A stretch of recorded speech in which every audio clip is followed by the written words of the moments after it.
예, 오늘은 알츠하이머를 한번 세 명이서 한번 토론해보는 그런 시간을 가지도록 하겠습니다. 알츠하이머의 뭐 시장 규모, 현재 상황, 그리고 기술의 동향, 어떤 방향으로 흘러갈지.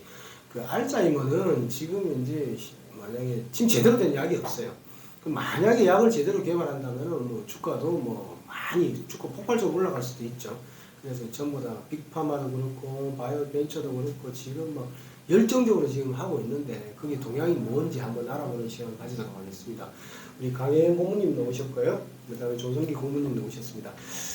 한번 여쭤보겠습니다. 우리 강혜연 고문님 지금 이제 작년 같은 경우는 아두카누밤이 나왔는데 지금 이제 알츠하이머 치료제 어떤 상태입니까 지금?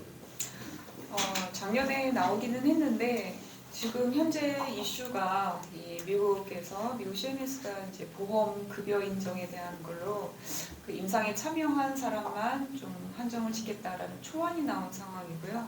최종 결론은 4월에 나옵니다.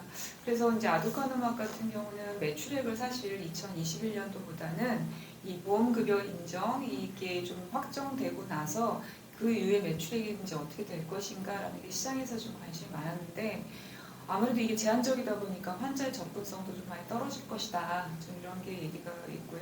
그 다음에 아두카누맘하고 유사한 기존에 이 베타아밀로이드를 타겟으로 뭐 약물을 개발하고 있는 기업들이나 이런 의약품은 좀 이번 이슈에 대해서 사실 주목할 수밖에 없는 그런 상황인 거죠. 그래서 글로벌로 보게 되면은 지금 이 베타아밀로이드를 타겟으로 하는 항체 약품 아니면 타우를 타겟으로 하는 약품뿐만이 아니라 주로 이제 여기는 뭐 기업을 얘기하게 되면은 뭐 바이오젠에도 그 아두카누맘 이후에 거를 또 준비하기도 하고요. 로슈나 아니면 지금 일라이 릴리, 에브비, BMS 아주 다양한 이제 기업들이 글로벌 빅파마들이 이 알츠하이머 치매 치료제에 대해서 준비를 하고 있고요. 또 이런 빅파마뿐만이 아니라 작은 이제 바이오테크 기업들도 다양한 기존으로 이 알츠하이머 치매 치료제를 지금 개발하고 있다 이렇게 보시면 됩니다. 그래서 시장에 대한 뭐 규모는 지금 기존 약들은 이미 특허 만료가 된 약들이 지금 시장에서 쓰이고 있기 때문에 그 시장 규모를 얘기하는 것보다는 이제 작년에 이 아두카누맘이 승인을 받았기 때문에 그 이후에 어떻게 될 것인가라는 게 이제 사실 관심인데요. 2030년, 35년 이렇게 지나면 한 개 기업에 예를 들어 한 개 그 치매 치료제가 연간 50조 원까지 매출액이 갈 수 있다라고 사실 시장에서는 추정을 하고 있습니다. 그래서 이런 좋은 기업을 잘 이렇게 선별을 해서 임상을 완료를 하고 상업화에 성공을 해서 이런 좋은 기업 선별해서 투자하는 것이 좋겠다 이렇게 보고 있습니다. 그러니까 보험급여라는 게 지금 예를 들면은 보험을 해주면 미국에서 보험을 해주면은 매출이 많이 나올 텐데 그게 이제 결정되는 게 한 4월 결정되는 거죠. 그렇죠. 최종 결정이 이제 미국 CMS 쪽에서 4월에 나오는 건데요. 지금 그 약가를 사실 바이오젠이 그 작년 연말에 거의 반 정도 이렇게 가격 인하를 했습니다. 근데 항체 약품이 연간 이제 이 아두카누맘의 그 처방에 들어가는 이 비용이 상당하죠. 뭐 한 6천만 원 이 정도 우리 원화로 그냥 대략 계산을 해보면 그 정도니까 아무리 이제 좀 50% 했었어도 일반 그 환자분들이 접근하기에는 사실 좀 부담스럽죠. 그러니까 국가가 해준다라면 아니면 정부 뭐 이런 보험급여와 관련한 곳에서 이제 인정이 된다라면 예, 좀 긍정적으로 또 시장에서 또 투자의 관점으로도 좀 볼 수 있겠다. 예. 지금 박사님 지금 현재 알츠하이머 기술은 어떤 기술이고 미래 방향은 어떻게 되고 있습니까 지금? 조금 전체적으로 좀 우선 간단하게 정리를 한번 해보면 1906년도에 이제 알츠하이머라는 이제 병이 알츠하이머 병이라고 이제 최초 보고가 됐고요.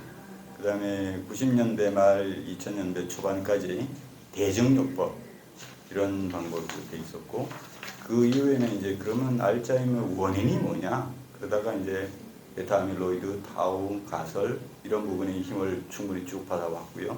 아주 최근에 이제 글로벌 동향에서는 아밀로이드 베타도 뭐 타우도 배제할 수는 없지만은 그 외로 다른 여러 가지 방법이 필요하다. 다른 메커니즘도 있을 수 있다. 관련되어 있다. 뭐 이런 크게 보면 세 분야를 세 부분으로 볼 수 있는데 조금 간단하게 정리해 보면 초창기에 이제 대증요법은 주로 이제 신경세포가 죽어나가니까 대신에 그러면 신경 전달 물질을 좀 고농도로 유지시켜 주자. 그러면 신경 전달이 잘 될 것이다.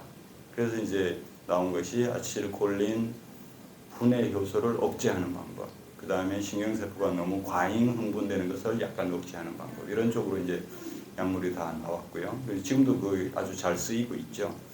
그렇지만 이제 우리 인류가 봤을 때는 알츠하이머의 근본 원인이 뭐냐, 이게 가장 큰 질문이잖아요. 그래서 대두된 게 이제 베타 아밀로이드가 진척 원인이다. 이게 이제 굉장히 히트를 쳤죠, 처음에는. 그러다가 그것만 갖고는 아닌 것 같아. 타우 단백질도 해봐야 돼. 뭐 여기까지 나왔죠.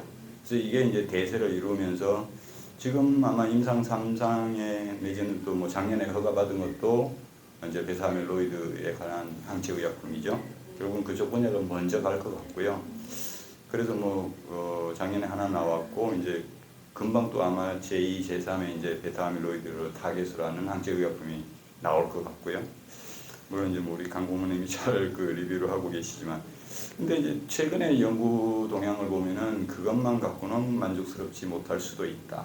그러니까 유전자 쪽에서 굉장히 오랫동안 연구를 많이 했어요. 그래서 알츠하이머가 가족력도 좀 있다. 그러니까 그럼 어떤 유전자가 관련되냐? 그래서 뭐 굉장히 많은 유전자들이 나와 있습니다. 근데 가장 많이 집중하고 있는 거는 보면 아포2 유전자예요. 아포2 유전자가 조금 변형된 형태로 과발현된다. 그러면 알츠하이머 쪽으로 가더라. 그러면 이 변형된 유전자 발현을 좀 억제하자. 그런 쪽으로 이제 가고 있는 부분이 하나 있고요. 그 다음에 그거 말고도 그 외에도 이제 면역 염증 반응이 관련되어 있다.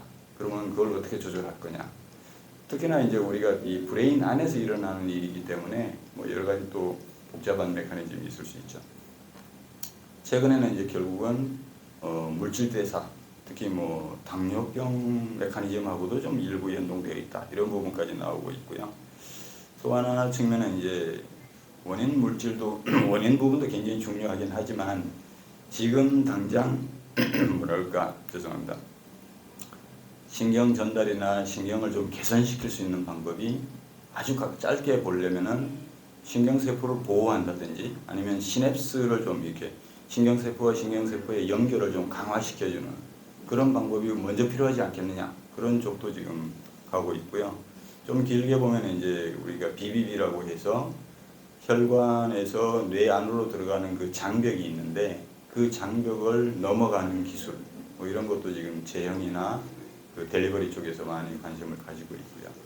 그래서 보면은 좀 종합해서 간단히 보면 최근에 이제 약물 개발이라는 관점에서 보면 뭐 옛날 이야기는 지나갔고, 최근에로 보면 이제 작년에 나온 게 베타 아밀로이드 항체 의약품이고, 또 아마 제2, 제3의 그 베타 아밀로이드나 타우를 하는 타겟으로 하는 항체 의약품이나 뭐 또 스몰 모레큐Ｌ이 나올 수 있고, 그 후에는 뭐 금방 말씀드린 뭐 그 신경세포 보호라든지 아니면은 항염증 또는 유전자 발현 억제 또 뭐 이런 등등 여러 가지들이 계속 이어서 나오지 않을까. 그러다 보면 아마 아주 순전히 개인적인 생각입니다만 나중에는 뭐 항암제처럼 칵테일 요법이 나올 수도 있고 뭐 이런 여러 가지로 해서 좀 혁신되지 않을까 이렇게 보고 있습니다. 예, 뭐 추가적으로 오늘은 그래서 제대로 된 약이 나온다면 항암제 기업이 지금 시장 규모가 150조에서 200조 정도 되는데 매출액이 그다음에는 한 5배 정도 매출액 세일즈 대비 하면은 지금 거의 뭐 1000조 정도 형성하고 있는데 시가총액만. 그래서 근데 150조지만 또 연간 규모입니다. 150조에서 200조인데 알츠하이머는 그걸 넘어가거나 거의 동등한 수준 정도 될 거라고 봅니다. 그래서 이게 빅파마든지 바이오 벤처든지 제대로 된 약을 개발하면 주가가 많이 올라갈 수도 있으니까 저는 유심히 봐야 된다 이렇게 하고 이렇게 말씀을 드리면서 요약을 하겠습니다. 그래서 여러 가지 이제 형태대로 말씀을 많이 드리겠습니다. 예, 감사합니다.